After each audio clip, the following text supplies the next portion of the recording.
Ça va? La pluie? Salut. Yo. Pourquoi pas? Hola. J'ai froid. Hola, buenos días. Merde. Wie geht es dir? Café. Non. Hey. Un petit bonbon de Donnez la voix. Donnez la voix. Eh bien le bonjour tout le monde, bonjour à toutes, bonjour à tous. C'est toujours avec ce même plaisir qu'en compagnie d'Alexandre, qui est donc à la régie, que nous vous recevons donc sur les ondes de la radio Paul Bert, à l'occasion donc de ce nouvel épisode de Donner la voix. Un peu particulier, vous allez vite le remarquer, puisqu'il est question d'un enregistrement que nous avons effectué à l'occasion du Festival Musical Écran, donc l'édition 2023, à laquelle nous avons été invités d'ailleurs par Bordeaux Rock, que je salue et que je remercie en passant, donc Richard, Émeric, Manu, encore un grand merci. Et donc le film en question, c'était Tokyo Melody. Alors pour remettre le contexte rapidement, c'est un film qui est sorti le 9 mars 1985, dédié à monsieur Ryuichi Sakamoto, donc compositeur japonais, qui était aussi membre de ce groupe assez connu dans les années 80-90 qui s'appelait Yellow Cord Orchestra. Et d'ailleurs, à cette occasion, donc en plus de la réalisatrice, donc Elisabeth Lénard, il y a aussi Antoine Souchave, qui est un joueur de clavecin bordelais, enfin qui habite à Bordeaux, et qui avait aussi sorti un album qui s'appelait Yellow Magic Harpsichord, donc qui était un hommage bien sûr à Yellow Cord Orchestra. Donc voilà, pour remettre un peu le cadre. Donc le film, c'est Tokyo Melody, réalisé par Madame Lénard, et donc s'ensuit un entretien que nous avons eu tous les trois après avoir visionné le film ensemble. En tout cas, je vous remercie déjà, parce que j'ai pas eu l'occasion de le voir, le film, donc pour moi c'était une première. Donc oui. Vous l'avez vu là? Oui, bien sûr. Oui. Oui, ce que je disais à Antoine, Antoine Souchave, donc, qui est avec nous aussi autour de la table. Bien sûr, oui, je l'ai vu, oui.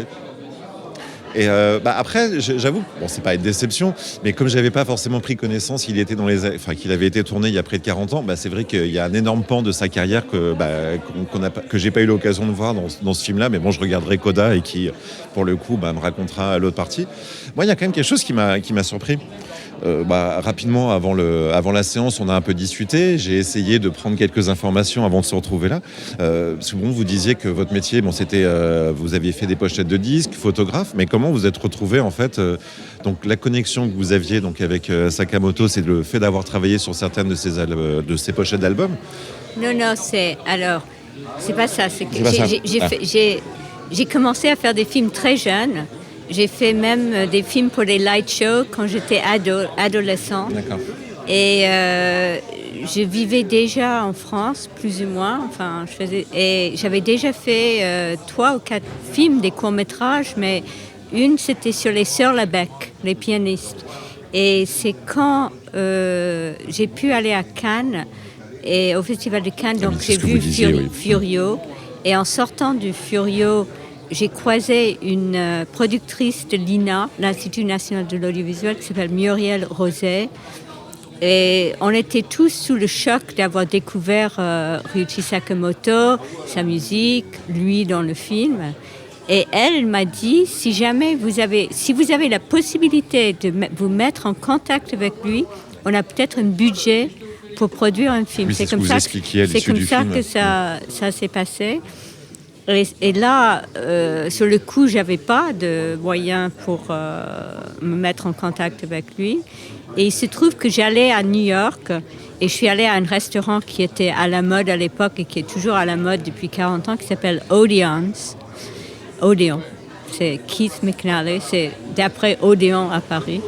Et là, je vois à la table à côté un monsieur pour lequel j'avais travaillé à Los Angeles qui était un cadre de A&M Records.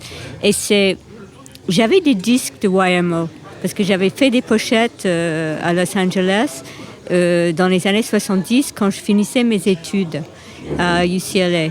Et là, je vois Jeff Eroff, il s'appelle. Et je dis, Jeff, est-ce que vous avez le moyen de me mettre en contact avec Ryuichi Sakamoto? Et il me dit, mais vous avez de la chance parce qu'à ma table, il y a Kiki Meake. Et c'est Kiki Meake qui s'occupait de la tournée des YMO aux États-Unis dans les années 70. Et donc, c'est grâce à Kiki Meake que j'ai pu avoir le premier contact avec Sakamoto. Et donc, on l'a, je sais pas, télexé ou télégraphié. Je sais pas, parce qu'à l'époque, on n'est pas Internet, on n'est pas... C'était quand même pas une lettre. C'est vrai qu'il faut remettre on est dans les années 80, donc c'est vrai que là, pour le coup, la communication, c'est téléphone en fait. C'est téléphone, c'est téléx. Il y a le fax déjà. Mais bon, juste c'est pas... au début, oui, on n'avait pas de fax, nous. Pas... Et donc, il se trouve qu'il allait, comme je disais, il allait à Berlin pour enregistrer Forbidden Colors, la version chantée avec David Sylvian. Parce que Forbidden Colors, c'est dans Furio, mais ils n'avaient pas enregistré la chanson, en fait. Et donc, il m'a dit, on m'a dit, vous pouvez aller à Berlin pour le rencontrer. C'était plus près que Tokyo. Moi, j'étais à New York. Et donc, voilà, je suis allée de New York à Berlin. Et ça, c'est toute une histoire, parce qu'il était en train d'enregistrer avec David Sylvian dans le studio. Moi, j'arrivais de New York. Là, j'avais le jet lag. Je ne connaissais pas Berlin. Il y avait encore le mur de Berlin. Le studio se trouvait à côté du mur de Berlin. Et donc, ils m'ont dit, bon, mais attendez. Donc, j'ai parlé un peu avec Sakamoto. Je lui ai montré mes photos. Et puis, j'attendais et j'ai assisté un peu à l'enregistrement. Enfin, c'était très, très tard, je me souviens. Parce qu'après... Quand il fallait rentrer à mon hôtel, je ne savais plus du tout où était mon hôtel. Oui, vous étiez complètement perdu. Et une question, moi, après, je ne veux pas être indiscret, mais vous avez quel âge là, quand vous vous retrouvez à Berlin, en fait, en attendant d'être en contact avec lui Alors, c'était en 80, j'avais 30 ans. Voilà. Et vous le vivez comment ? Enfin, je sais pas, vous êtes stressé, enthousiaste, excité, vous dire je me retrouve là, mais je suis pas forcément sûr d'être en mesure de gérer. Enfin, je sais pas, moi j'aurais été intimidé. Enfin, je m'imagine à votre place, je me serais retrouvé être hyper intimidé en fait, en me disant je vais juste voir un film Furio à Cannes, et puis de fil en aiguille en fait des différentes circonstances assez étonnantes. Donc le festival, le croisé Muriel dont vous parliez, le restaurant, et là vous vous retrouvez parachuté à Berlin. Il n'y a pas un moment où vous vous dites tout ça va trop vite, ça m'échappe un petit peu, ou au contraire vous vous laissez porter par la vague en vous disant Écoutez, j'étais très pleine d'espoir et j'étais trop jet-laguée, je pense, pour être nerveuse. Et j'avais déjà rencontré pas mal de musiciens pour lesquels j'avais fait des pochettes déjà. Et vous n'étiez pas intimidée ? J'étais pas vraiment intimidée, mais j'espérais bien que ça allait se passer. Et j'avoue que je savais pas à l'époque que c'était quelqu'un des arts visuels, que pas seulement. Enfin, j'ai appris même maintenant qu'il s'occupait beaucoup de l'art. Enfin, j'ai appris quand j'étais à Tokyo, quand j'ai tourné, parce que j'ai fait des photos pendant qu'il faisait un espèce de happening.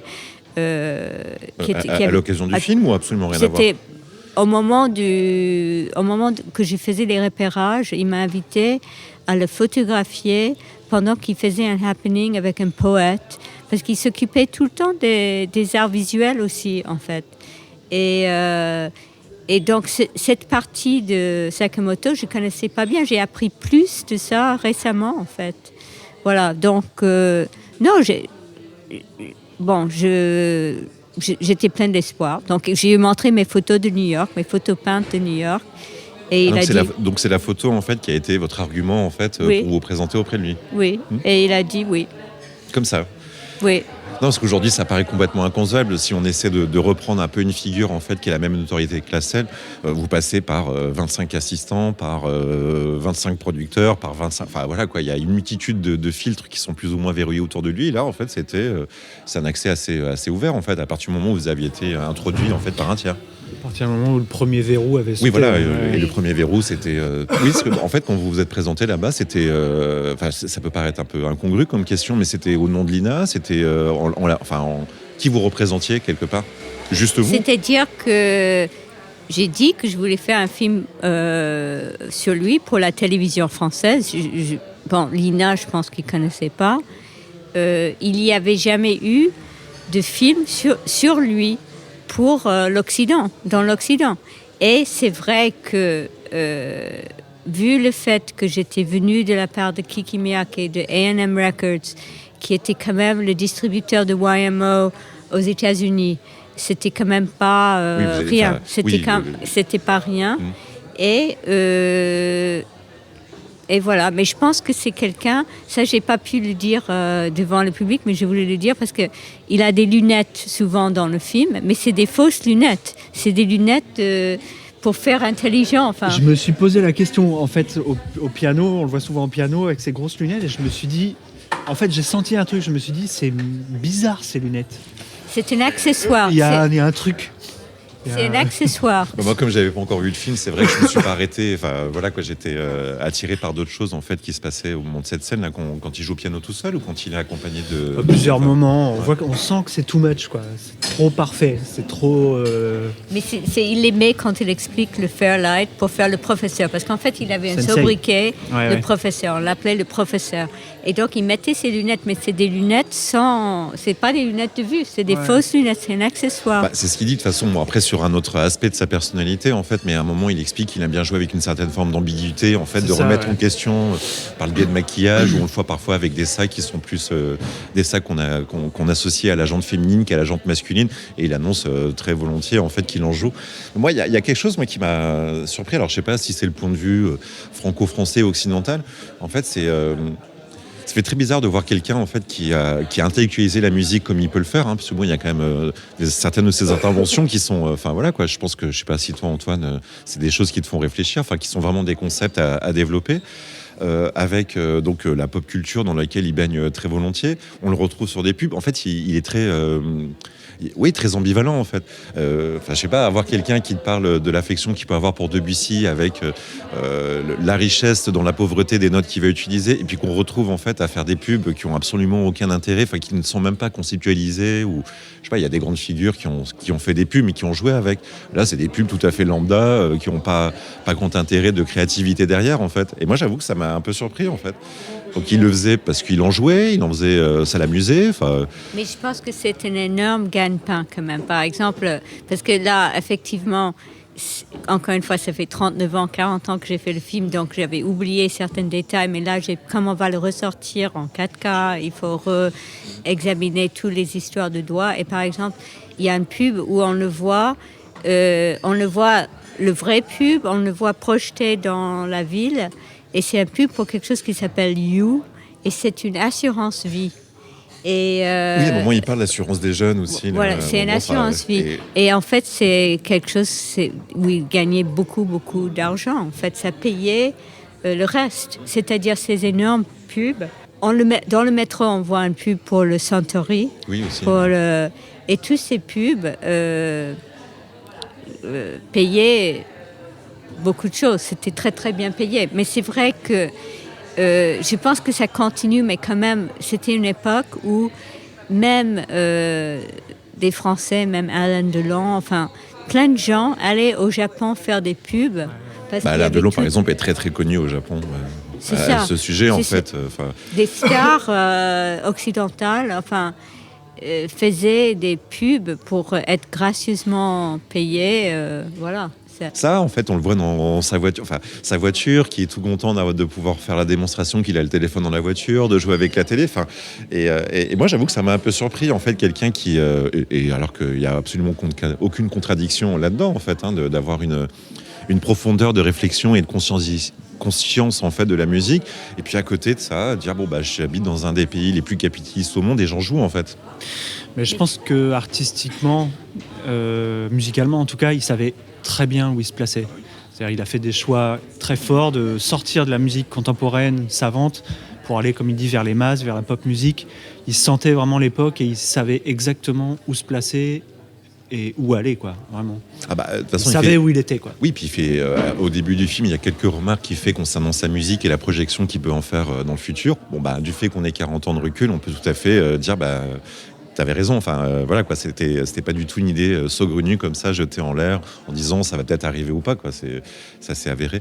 Et là, je me tourne vers Antoine. Toi, est-ce que c'est par exemple, parce que Antoine, pour resituer les gens qui nous écoutent, c'est un joueur de clavecin à Bordeaux qui a une formation Yellow Chord Orchestra. J'imagine qu'il y a un rapport au niveau des noms. Est-ce que c'est le film, par exemple, qui te l'a fait découvrir ou absolument rien à voir? Non, j'ai découvert Yellow Magic Orchestra, je sais plus comment, mais il y a très très longtemps, ado. Et puis voilà, c'est un groupe que j'ai écouté un peu de manière marginale, un peu comme ça. Et puis donc après mes études de clavecin, j'ai commencé à rejoindre les deux esthétiques, clavecin et Yellow Magic Orchestra. Puis j'ai commencé à faire donc ce projet Yellow Magic Harpsichord. Et après, pour parler de ce film-là, je l'ai découvert assez récemment en fait. Je sais plus comment. Je me souviens plus. Et là, juste parce que je suis curieux, après, vous vous êtes rencontrés comment tous les deux? Alors moi, j'ai fait un peu comme Elisabeth en fait. Je suis un peu comme ça. J'y suis allé au culot. Je lui ai écrit à Elisabeth et puis elle m'a proposé qu'on aille boire un coup. Et puis voilà. C'est tout simplement. Ouais, voilà. aussi simplement que ça. Oui, non, mais aujourd'hui, les choses ont tendance à être devenues tellement compliquées, alors qu'en contrepartie, on n'a jamais pu communiquer aussi facilement. On est presque surpris, en fait. J'ai envoyé une lettre, elle m'a répondu, et puis ça s'est fait, quoi. Non, mais aujourd'hui, on en est. Non, mais ceci dit, moi, je trouve que c'est plus facile maintenant, justement, parce que moi, je suis contactée par mon site web, des gens me contactent. Et c'est toujours intéressant parce que ils ont pris ils ont cherché, ils m'ont contacté, enfin, et les messages que je reçois par le site web, c'est toujours intéressant. C'est pas. Oui, mais je suis pas sûr que tout le monde prenne la peine de les lire, en fait, déjà. Je sais pas. Le dernier film de Gondry, il parle de ça. C'est un personnage qui n'a aucun filtre et qui va au culot. Il écrit à Sting, il contacte un orchestre. Et moi, je fais pareil. Je pense qu'Elisabeth a fait pareil. C'est vrai que l'audace, en fait, ça suffit en général. Enfin, ça peut parfois suffire, en fait, d'aboutir. Il suffit de pas grand-chose, en fait. Oui, de lâcher prise, en fait, de quelques-unes de nos appréhensions, de nos craintes, de nos peurs, de nos. Mais juste pour revenir à l'autre question par rapport au téléphone dans la voiture, quand même. En 84, il n'y avait pas beaucoup de gens qui avaient le téléphone dans la voiture. Enfin, il y avait quelques personnes. Et donc, c'est pas comme aujourd'hui où tout le monde est collé.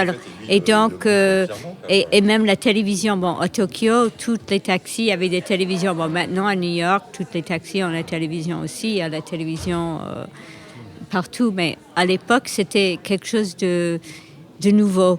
Et c'est vrai que c'est pas lui qui voulait faire du show-off, je sais pas comment dire, de se vanter de son téléphone. Ouais, ça se sent. Il voulait pas. Mais oui, mais c'est ça qui est étonnant. Il voulait pas se vanter. C'est nous qui l'avons. Oui, en fait, c'est mon directeur de production. Je vous dis tout. Jean-Roger Sahunet, le feu Jean-Roger Sahunet, qui l'appelait et qui lui parlait au téléphone pour qu'il soit obligé de répondre et que ce soit filmé. Oui, il y a quelques trucs dans le film qui c'est quand même un film, c'est pas complètement. C'est un documentaire, mais. Oui, il y a un script. C'est scripté, c'est produit, c'est pré-produit, théâtralisé, tout ça.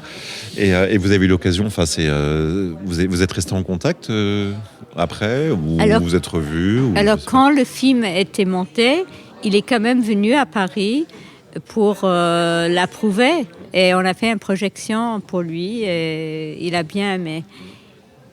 Après, vraiment, j'ai vraiment perdu le contact. J'ai vu quelques concerts et j'avais vraiment perdu le contact. Mais quand il y a eu le film de Steven Shibble, Coda, ils m'ont contacté. Steven Shibble m'a contacté, aussi il m'a trouvé. Oui, ce que vous disiez, tout à l'heure, là, qui vous avait demandé quelques-unes de vos parties, en fait, filmées. Voilà, et donc là, par l'intermédiaire de Steven Shibble, j'étais en contact avec lui un peu, mais c'est vrai que je l'ai vraiment perdu de vue. J'ai croisé, je pense, à New York, parce qu'après, ils ont déménagé à New York. Il a déménagé avec sa femme Akiko Yano à New York.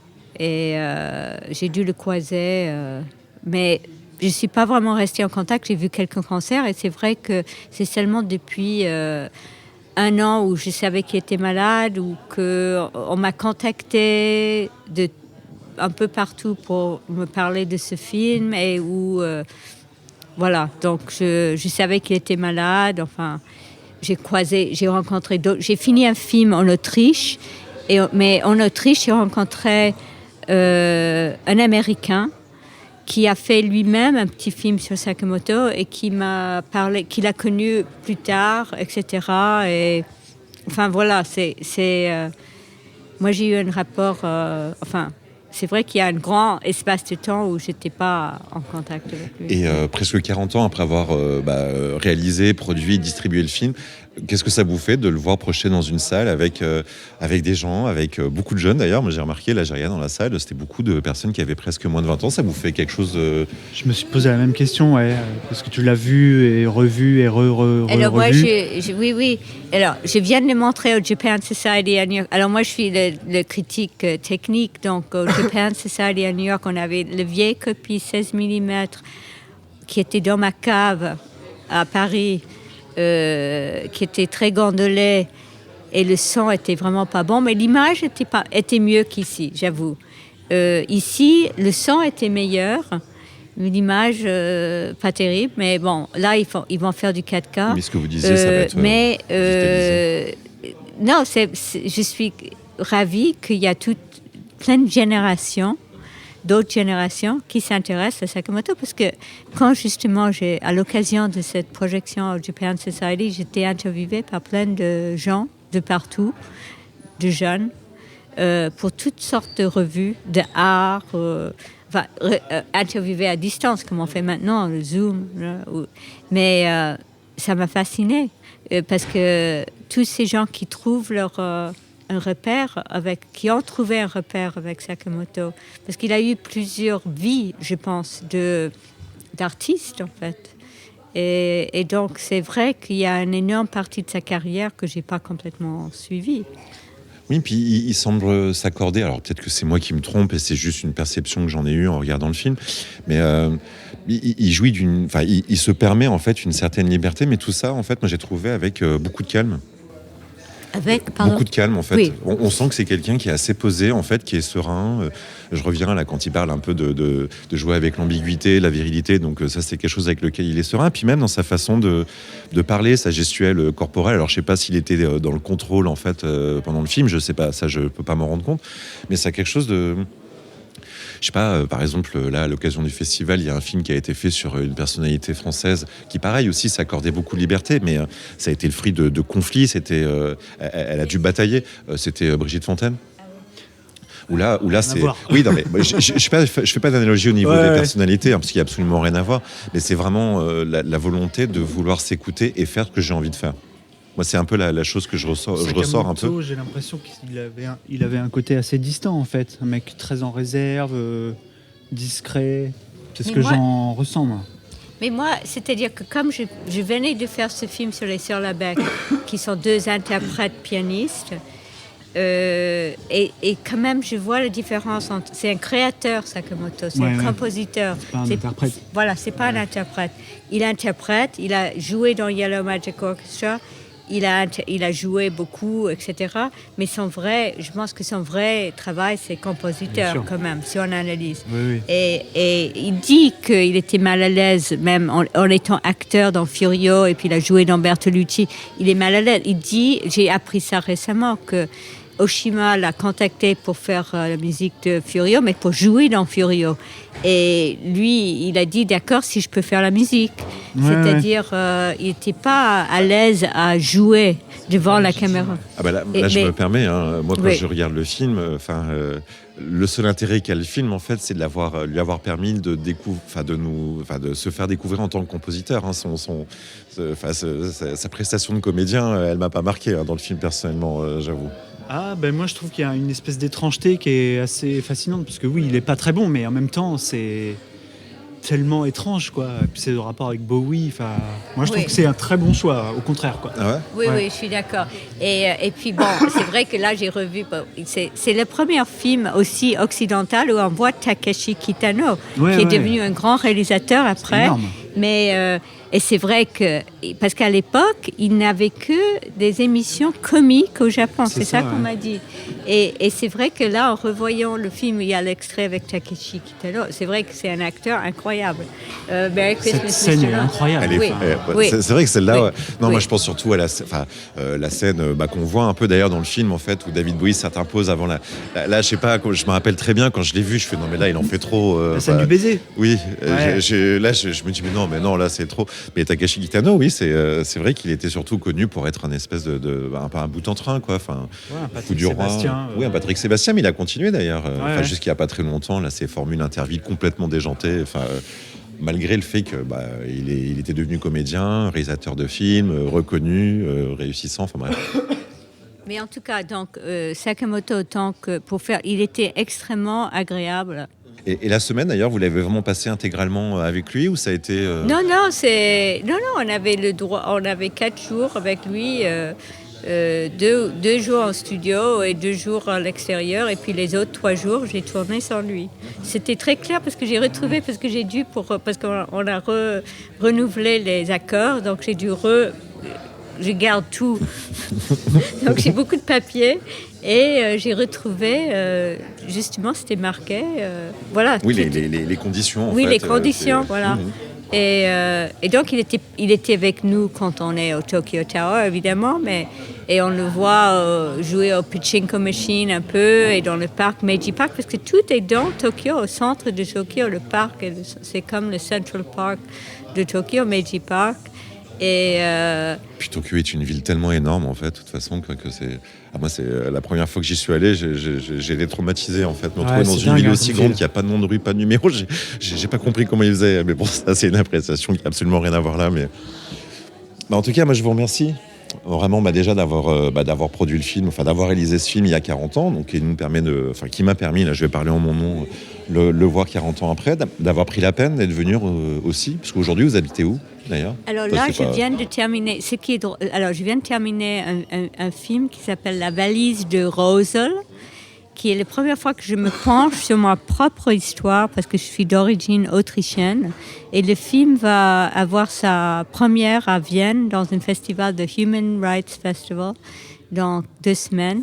Et quand j'ai fait ce film à Vienne, une ville aussi que je ne connais pas vraiment, et une langue en allemand, l'allemand je ne parle pas vraiment, j'ai pensé souvent à Tokyo Melody, dans la mesure où je filme une ville que je ne connais pas vraiment, dans une langue que je ne connais pas vraiment, et ça me fait penser à Tokyo. Vous vous retrouvez un peu dans la même situation émotionnelle, en fait, de dire, je ne sais pas trop où je suis, ou... Non, justement, je suis une touriste professionnelle, et donc c'est pour ça que je fais des films. Et justement, là, dans ce film, j'ai une jeune musicienne parce que c'est un documentaire, mais elle est musicienne, elle s'appelle Ada Dillon. Je fais un pitch pour elle et elle a fait son enregistrement s'appelle Bruises, voilà. Et Bruises comme les Bleus. Oui, voilà. Et elle est aussi d'origine autrichienne, française, américaine. Et elle est dans le film, en fait, et elle interprète aussi quelques chansons. Je sais pas, Antoine, il y a quelque chose que toi, tu aurais envie d'ajouter, de demander, je sais pas. Je te passe la main, en fait. Ouais, que dire? Rien, moi j'aime beaucoup ce documentaire, je le trouve très inventif, plastiquement même, l'objet, je le trouve vraiment chouette, très libre, très créatif. Et puis, Sakamoto, la jeunesse de Sakamoto, quoi. Puis il est beau, quoi. Ouais. Quand je dis beau, je parle pas juste en termes esthétiques. Hein. Mais il y a quelque chose de... vous pouvez. Oui, aussi, mais aussi, bien sûr, mais je me contente pas de ça. Il y a quelque chose de très... Il y a une belle sensibilité qui transpire de lui, en fait. Et c'est que vous avez réussi à retranscrire dans ce film, justement. Moi, ce que je tiens à dire, je sais pas si je te l'ai dit, je trouve la scène de fin, self-portrait, avec... Je trouve cette scène hyper émouvante. C'est-à-dire... Il lance le bip de synchro. Il fait quelques tests de balance. Il y a cette espèce de geste de la main là, hyper beau où il fait stop à l'ingénieur du son. Oui, je sais pas trop le ce qu'il est morceau censé part, comprendre. Ouais. Et pour moi, c'est la quintessence de Sakamoto. C'est-à-dire, c'est mélodiquement sublime, avec des sons un peu ringards, un peu ambigus en fait. Avec le travail de montage que tu as fait sur la procession là, dans les rues de Tokyo. Cette fin, elle est magnifique. Vraiment, pour moi, c'est 3 minutes de chef-d'œuvre, quoi. Moi, le moment qui m'a pensé pour la complicité, quand on le voit jouer avec sa femme au piano, Et qu'au début, elle est très, elle surtout, bon, lui, il est vraiment emprunté en fait, puis on le voit dans la gestuelle, quoi. Enfin, il est vertical, donc il donne vraiment le tempo. Puis elle, au début, elle est assez effacée, puis on voit un sourire qui s'esquisse au fur et à mesure, et puis à la fin, on les voit. Et ça, j'ai trouvé ça très beau. C'est vrai que j'ai appris très récemment que, bon, comme tout est piraté sur TikTok et partout, cette scène a été vue 8 millions de fois. La scène du piano, là? Oui, que j'ai appris seulement maintenant que c'est en fait la seule fois qu'on les a filmés toutes les deux chez eux. Moi, je sais, voilà, je ne savais pas.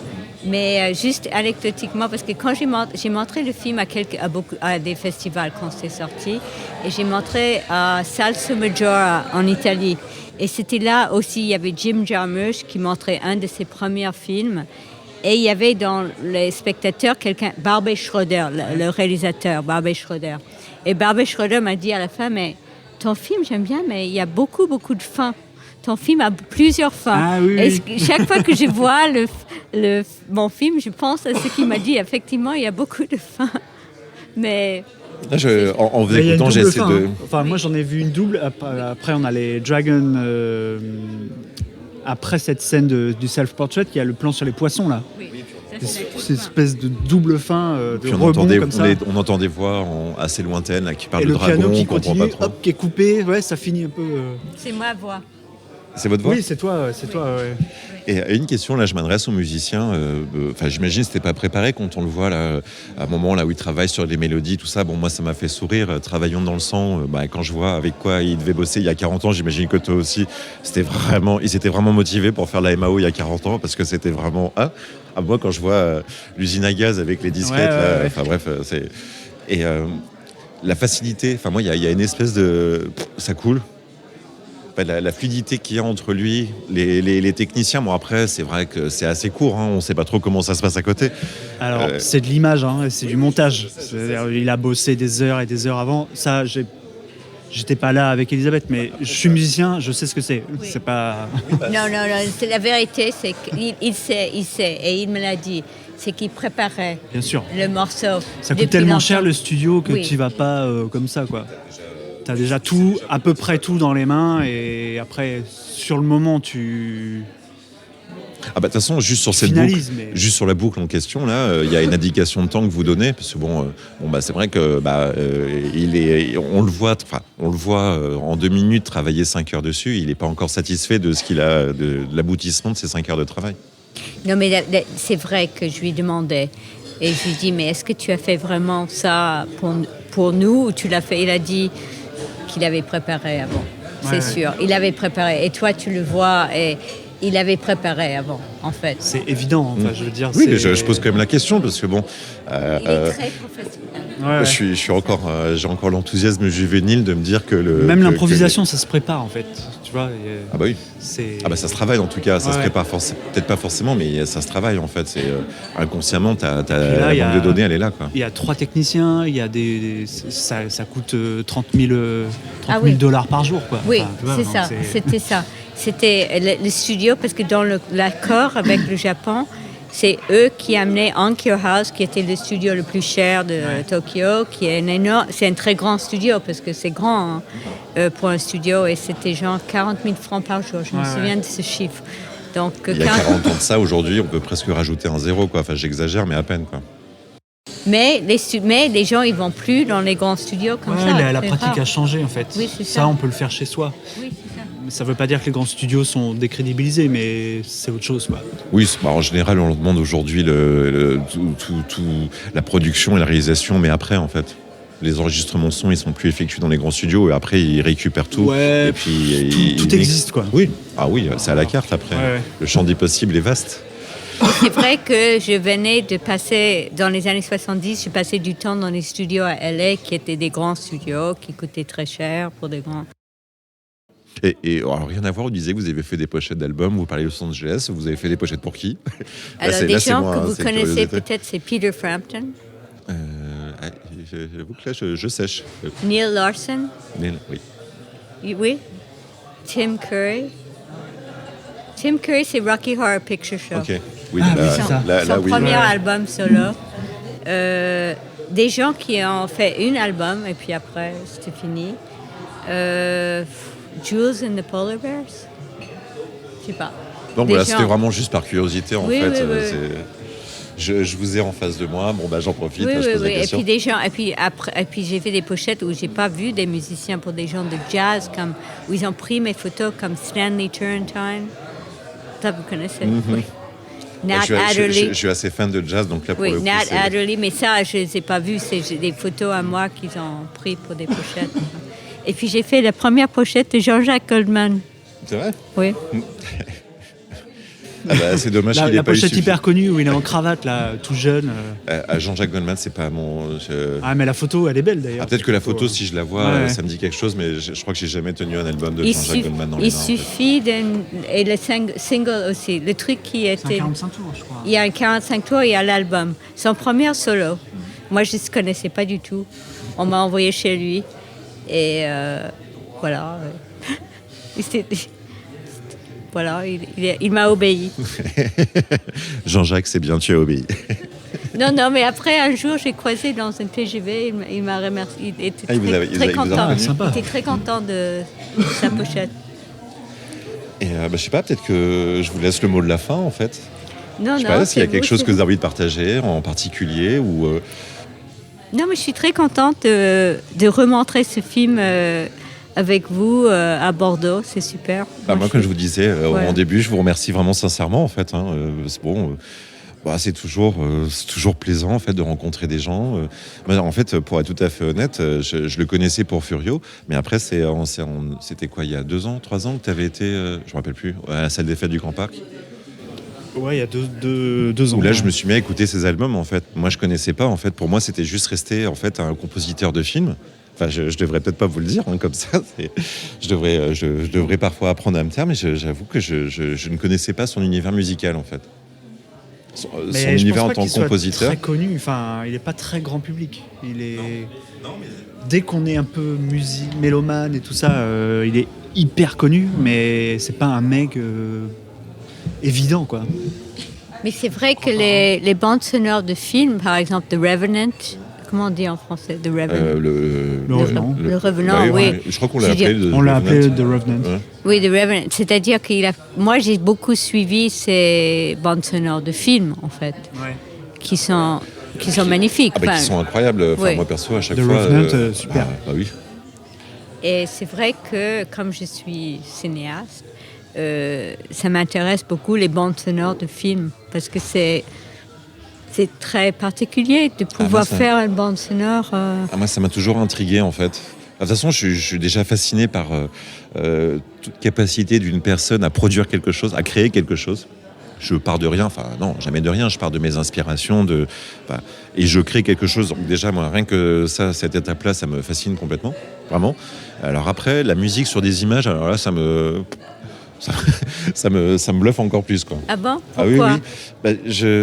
J'aime beaucoup les deux, mais je serais incapable, par exemple, si je devais m'imaginer regarder un film sans le son, je serais incapable d'essayer de concevoir la musique qui pourrait aller dessus sans me référer en fait à l'association que je fais déjà de films que j'ai déjà vus.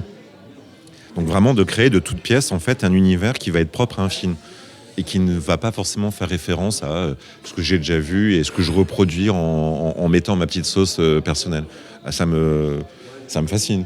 Par exemple, L'ascenseur pour l'échafaud, savoir que Miles Davis a à peine vu le film, il s'est posé, il a joué, je ne comprends pas. Vraiment, ça dépasse Ah bon mon entendement. Alors, je suis le premier à apprécier la production qui en est faite, mais sur le moment, j'arrive vraiment pas à comprendre quel est le process. Alors, même si vous me disiez que, par exemple, c'était préparé, le voir comme ça, en fait, cumuler piste sur piste, en fait, vraiment, c'est pas des faux semblants. Je suis vraiment, j'arrive pas à comprendre comment on fait. Non, mais c'est facile. Moi, ça me fascine, la musique de film. Et là, encore, le film que je viens de faire, c'est Ada Dylan qui a fait les chansons. Et j'ai un compositeur français qui s'appelle Gabriel Desforêts. Et je dirais que c'est une vraie complicité pour faire la musique. Enfin, c'est un rapport quand même j'ai un rapport avec lui par rapport à l'image et c'est vrai que on peut remercier Oshima d'avoir demandé à Sakamoto de faire la musique de Furio, je pense. Il s'est pas raté. Non, ce jour-là, il s'est pas raté. Bonne pioche. Ouais. Ouais. Moi, c'est à mon tour de vous remercier d'avoir d'être déjà venu à Bordeaux, comme je vous l'ai déjà dit, puis d'avoir pris le temps, en fait, cette petite demi-heure après la projection de votre film. Je vous en remercie. Merci à Antoine. Merci. De toute façon, j'en profite. Ça fait quelques temps que je te dis qu'un de ces quatre, il va falloir que tu viennes au studio. Donc, ça ne sera pas aujourd'hui. On ira pour de vrai dans le studio pour un entretien.